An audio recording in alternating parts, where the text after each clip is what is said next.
Dubai আকাশচুম্বী সব ভবন আর বিলাসবহুল জীবনযাত্রার জন্যই পরিচিত। মধ্যপ্রাচ্যের দেশ সংযুক্ত আরব আমিরাতের এই শহরে বিভিন্ন দেশের হাজারো মানুষ গড়ে তুলেছেন গোপন সম্পদের পাহাড়। দুবাইয়ে সম্পদ গড়ার বেশিরভাগই ব্যবসায়ী, রাজনীতিক, অর্থ পাচারকারী কিংবা অপরাধী। এ তালিকায় রয়েছেন ৩৯৪ জন বাংলাদেশীয়, যাদের মোট সম্পদের পরিমাণ ২২ কোটি ৫৩ লাখ ডলারেরও বেশি। OCCRPর তথ্য বলছে, দুবাইয়ে বাংলাদেশিদের মালিকানায় রয়েছে ৬৪১টি সম্পত্তি। অনুসন্ধানে বেরিয়ে আসা ৩৯৪ বাংলাদেশির নাম বা পরিচয় প্রকাশ করা হয়নি। ১৪ মে মঙ্গলবার দুবাই আনলকড নামের এক অনুসন্ধানী প্রতিবেদনে উঠে এসেছে এসব তথ্য।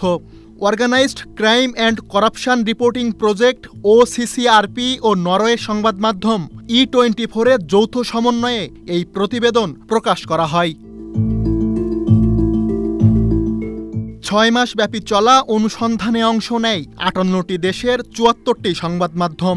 দুবাইয়ের ভূমি দপ্তর সহ কয়েকটি সরকারি প্রতিষ্ঠানের ফাঁস হওয়া তথ্য উপাত্তের ভিত্তিতে এই অনুসন্ধান চালানো হয়।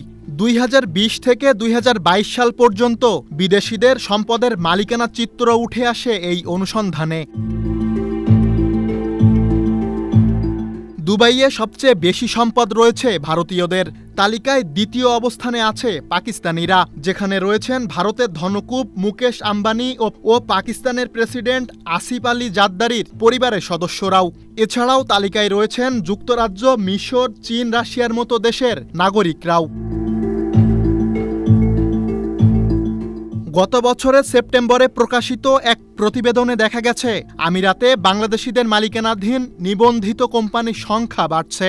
দুবাই চেম্বার অব কমার্সে বাংলাদেশি ব্যবসায়ীদের সদস্যপদ নেয়ার হার বেড়েছে ৪৭%। এছাড়া গত ৬ মাসে বাংলাদেশিদের মালিকানাধীন ১,০৪৪টি কোম্পানি দুবাই চেম্বারে সদস্যপদ নিয়েছে। এতে দুবাইয়ে বাংলাদেশি মালিকানাধীন কোম্পানির মোট সংখ্যা দাঁড়িয়েছে ১০,৯৭৫টি। সুলাইমান কবির, চ্যানেল এস নিউজ ডেস্ক।